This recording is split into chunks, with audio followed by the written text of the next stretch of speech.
तो लोग आए सी हो तो बड़े करना अकेले मत आना सपरिवार।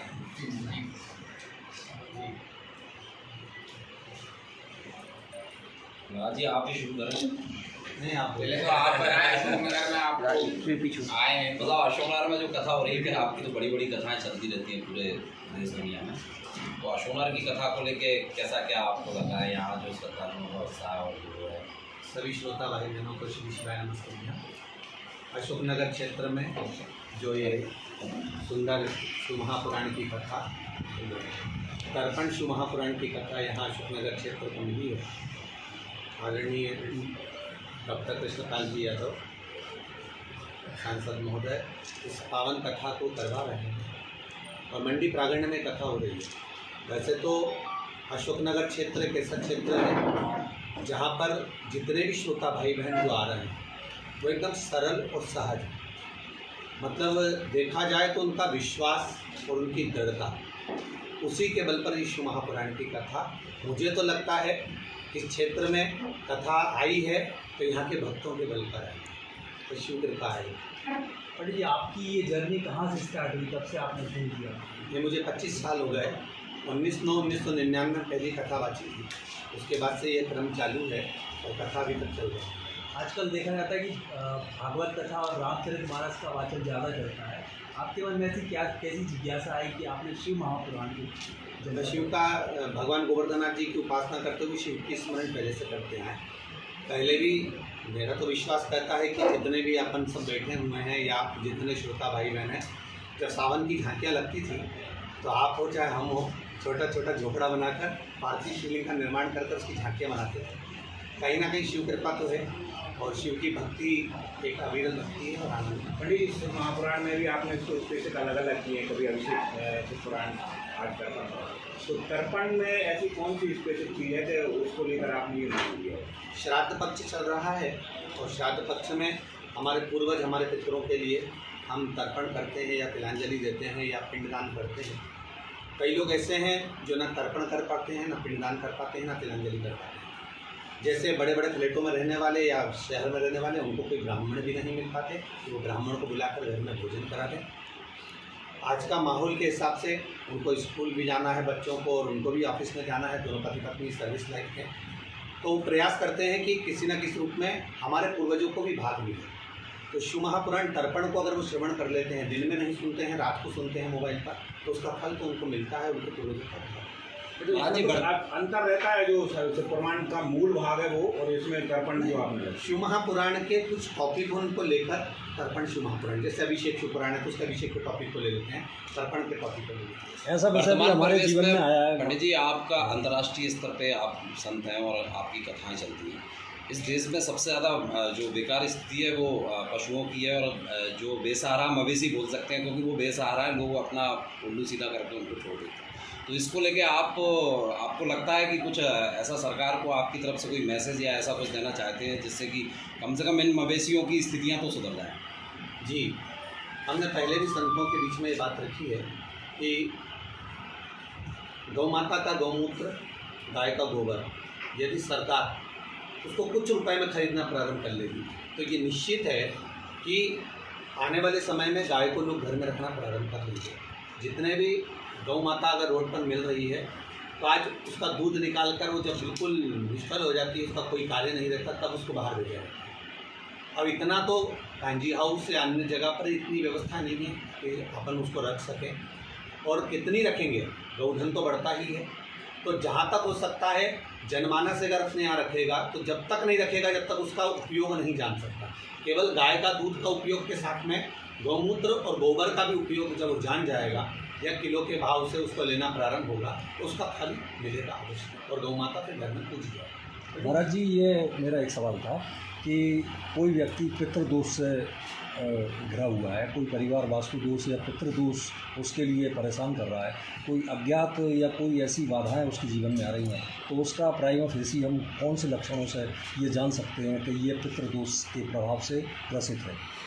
पितृदोष के वैसे तो कुछ लक्षण हमारे यहाँ शास्त्रों पुराणों में वर्णन है। जैसे घर में अगर जितने सदस्य रहते हैं उनमें आपस में अगर तालमेल नहीं है, क्रोध है, क्लेश है, तो पितृदोष का लक्षण है। 1 रुपया कमाते हैं, 1.25 रुपये खर्च होता है, वो पितृदोष का लक्षण है। घर में कोई ना कोई बीमार पड़ा हुआ है, पितृदोष का लक्षण है। तो इनसे दिखता है कि पितृदोष है। उसके लिए ज़रूरी नहीं है कि आपको बहुत पैसा खर्च करना है या बहुत ज़्यादा खर्च कर कर ही हम पितृदोष से मुक्ति पा सकते हैं, ऐसा नहीं है। शिव महापुराण की कथा में माता पार्वती जी के भी संवाद भगवान शंकर से पितरों के लिए हुए हैं, पूर्वजों के लिए हुए हैं कि चंद्रलोक से ऊपर जो पितृलोक है, इस पितृलोक में माता पार्वती जी स्वयं कहती हैं कि उन पूर्वजों को मान लो कोई नहीं दे पाया कुछ और उसका दोष उनको लग रहा तो उससे मुक्ति कैसे मिलेगी। शिव कहते हैं कि 33 कोटि देवता मुझ में समाये और हर अंश में पितरों को एक अंश जरूर देता। ये बात हमने कथा में कल भी कही। अगर हम शिव जी पर 1 लोटा जल चढ़ा रहे हैं या चावल का दाना चढ़ा रहे हैं या बेलपत्र चढ़ा रहे हैं, उसका भाग हमारे पितरों को प्राप्त हो रहा है। आज ज़्यादातर लोग अगर शिव जी की आराधना कर रहे हैं तो आपने देखा होगा पहले घर में कहीं ना कहीं बीमारियां आ रही थी, कहीं ना किसी न किसी रूप में क्लेश रहता था। अब लोगों का मन जो सत्संग में लगा है, शिव महापुराण में लगा है, भक्ति में लगा है, शिव मंदिर में लगा है, तो उससे थोड़ा शांति भी हुई है, आनंद भी हुआ। वो जल का महत्व है, शिव जी को जल से ही जुड़ा आता है। हर आदमी का एक देववाक होता है, आपका देववाक है हर समस्या का जल, एक लोटा जल। तो इसके मूल में कौन सी चीज़ है और आप जैसे लगता है कि यही एक उपाय हो सकता है सारी चीज़ों का? 33 कोटि देवताओं में ऐसा कोई देव बता दे जो शिव जी को जल ना चढ़ाया। राम जी महाराज ने अयोध्या से चले तो लंका के बीच में हर क्षण हर पल एक शिवलिंग का निर्माण करा। अगर आप निकलेंगे यहाँ से वहाँ तक में जहाँ राम पथगमन है तो वहाँ देखेंगे, आप पूछेंगे ये कौन सा मंदिर है, राम जी ने निर्मित करा है, ये कौन सा शिवलिंग है, राम जी ने निर्मित करा है। ऐसे ही भगवान कृष्ण के समय पांडव काल के भी बहुत मंदिर हैं।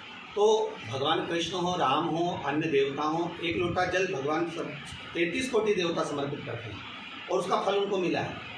जब विश्वामित्र के समय पर भी और लंका पहुँचे उस समय पर भी, द्वारका पहुँचे कृष्ण उस समय पर भी, तो उसका फल तो प्राप्त होता है। सालासर में आपकी कथा हो रही थी तो आपने बताया मंदसौर में शायद आप मंदोदरी शिव महापुराण करने जा रहे हैं। जी, तो मंदोदरी शिव महापुराण 26 तारीख से मंदोदरी शिव महापुराण की कथा है। एक नारी के जीवन में वैवाहिक बचपन से लेकर वैवाहिकता का और वैवाहिक के बाद में जब उसका पति चले जाता है तो उसका जीवन कैसा रहता है, ये मंदोदरी की कथा के आगे किसी की कथा नहीं मिल सकती। इसलिए उस कथा का क्रम मंदोदरी रखा है। मंदसौर रावण की ससुराल भी है, लंकाधिपति की, इसलिए मंदोदरी वहाँ की बेटी है तो वहाँ ये संवाद रखा है। ये राष्ट्रीय स्वयंसेवक संघ की कथा है, RSS की। वहाँ पर जो बेटियों के साथ में एक ग्राम पड़ता है सांसद जी, वहाँ मंदसौर जाते हैं बीच में, तो वहाँ बेटियों के साथ में एक व्यापार दृष्टि रहती है। वहाँ बेटियाँ अपना स्वरूप बेचती हैं, तो उसको रोकने के लिए राष्ट्रीय स्वयंसेवक संघ ने, ये RSS ने एक कथा रखी है। हमारा जो 100 किलोमीटर का एरिया है, 115 किलोमीटर, हाँ 115 किलोमीटर, 115 किलोमीटर का एरिया है सही। और बिल्कुल शोरूम जैसे बने हुए। हाँ बस वही, तो उसको कम करने के लिए, उसको समाप्त करने के लिए ये RSS ने करना है। महाराज लगातार पिछले 2-3 साल से आपकी कथाएँ सोशल मीडिया पर बहुत ज़्यादा प्रचार है। इस बीच आपके द्वारा जो उपाय बताए जा रहे हैं, जिन लोग कुछ कोट का भी कहते हैं, ये पूरी तरह से शास्त्रोक्त है या इनमें भी कोई गुंजाइश है? हमारे जितने पुराण हैं, जो सारे वेद हैं, शास्त्र हैं, आप किसी को भी निकालेंगे। जैसे देवऋषि नारद को दक्ष प्रजापति का श्राप लग गया कि तुमको ये काया रोग हो गया है और तुम्हारी काया गल चुकी है, समाप्त हो रही है। जब काया गिरने लगी तो देवऋषि नारद भी तो गुरु की शरण में गए और गुरु जी से पूछा कोई उपाय बताएं मेरी इस काया को सही करने के। अब उस उपाय को लोग टोटका कहते तो अच्छी बात है, ना कहे तो अच्छी बात है, तो इसका कोई उपाय तो बताएं। तो देवऋषि नारद ने स्वयं चंद्रदेव को ही उपाय बताया कि तुम भगवान शंकर का पार्थिव शिवलिंग का निर्माण उस आकृति में करें कि आपका स्वरूप से बड़ा पार्थिव शिवलिंग है। चंद्रदेव ने पार्थिव शिवलिंग का निर्माण करा तो सोमनाथ जी का निर्माण चंद्रदेव का हाथ का करा हुआ, तो उस निर्माण को कर उनका पूजन पद्धति फिर उन्होंने बताया कि आप श्वेत वस्तुओं का समर्पण आप सोमेश्वर पर करें, भगवान शिव पर। चावल, दूध, दही, जितनी भी सफेद सामग्री है, पुष्प आदि, श्वेत, वो सब चढ़ाए। अब इसको व्यक्ति अपने जीवन में उतारता है तो काया से जो रोग होता है वो तो समाप्त होता है। वर्तमान परिवेश में आपको लगता है कि सनातन धर्म का जो प्रचार प्रसार है वो अधिक हो रहा है कि लोग कहीं भ्रमित हो रहे हैं इसको? जैसे कई बाबाओं के दरबार भी चल रहे हैं और कहीं जनता भी ठगी हो रही है, ऐसे कई स्कैंडल मीडिया के सामने भी आए हैं। क्या लगता है आपको इस मामले में? अब ये तो हम नहीं कह सकते कि ये ज़रूर है कि कहीं ना कहीं सनातन धर्म तो आगे बढ़ा है बाबा की कृपा से, पर कहीं आज भी लोग अंधविश्वास की ओर हो सकता है कि अग्रण्य हो, क्योंकि ध्यान नहीं दे पाता कई लोगों का।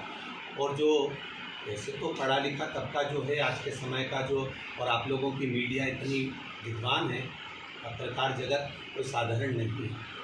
आज पत्रकार जगत के बल पर ही सनातन धर्म को वापस गति मिली। इसलिए पत्रकारों को तो मैं सबसे पहले धन्यवाद दूंगा इस चीज़ के लिए कि इनके बल पर आज सनातन धर्म फिर अग्रणी हो गया। मान लो हमारे अशोकनगर में कोई झांकी, अनंत चौदस या देवी जी के कोई कार्यक्रम कम होते हैं तो पत्रकार जगत उसको मीडिया में लेकर आता, खुलकर जब बोलता है तो अपने आप, चाहे वो राजनेता हो चाहे धर्म करने वाले हों, सब आगे आते हैं और उस कार्यक्रम को बहुत अच्छे से करते हैं। आज अशोकनगर की धरा पर ये कार्यक्रम हो रहा है तो आप सबके बल पर हो रहा है। इतना पब्लिक, मैं कह रहा हूँ सारे रिकॉर्ड तोड़ दिए पब्लिक ने, जितनी पब्लिक में आ रही है सब रिकॉर्ड टूट गए। तो इतना पब्लिक का आना और वो भी दूसरे दिन की कथा, तो ये सब आप लोगों के बल पर। पंडित जी, प्रासंगिक सवाल ये है कि अशोकनगर को लेकर लिखा क्या गया है कि राजराजेश्वर का ये नगर है यहाँ के अधिपति बने और जो भी मुख्यमंत्री रहते आदमी आया है वो हटा, तो आपको लगता है कि ऐसी कोई चीज़ हो सकती है जो है इसका भी कोई निवारण है? उज्जैन में भी कहा जाता है कि वहाँ पे महाकालेश्वर को उसमें कोई राजा रात नहीं रुकता है,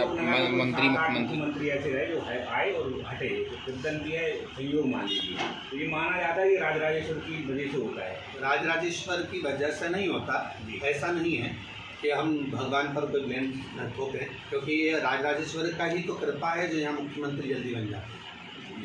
ये उन्हीं की तो कृपा है तो यहाँ पर जल्दी मुख्यमंत्री का पद मिल जाता है, नहीं तो लोगों को कितना समय लगता है। तो ये राजराजेश्वर तो कुछ चाहता है कि यहाँ का मुख्यमंत्री रहे, ऐसा नहीं है कि नहीं चाहते, पर कहीं हो सकता है हमसे जब हम अच्छे पद पर पहुँच जाते हैं और जो हमसे गलतियाँ हो जाती हैं तो राजराजेश्वर कहते हैं कि तू मेरा अभी तक था और अब जनता का हो गया, तो हो सकता है कि अब तू मेरे से दूर हटते जा रहा है। होता है, आप अपने पत्नी के साथ घूमने गए और आपका दृष्टि कहीं और है तो पत्नी को भी बुरा लग जाता है कि आप कहाँ देख रहे हो, मेरे साथ घूम रहे हो, तो ये तो शिव कृपा है। महाराज जी, आपके श्री चरणों में नमन करके उन्हें एक सवाल पूछना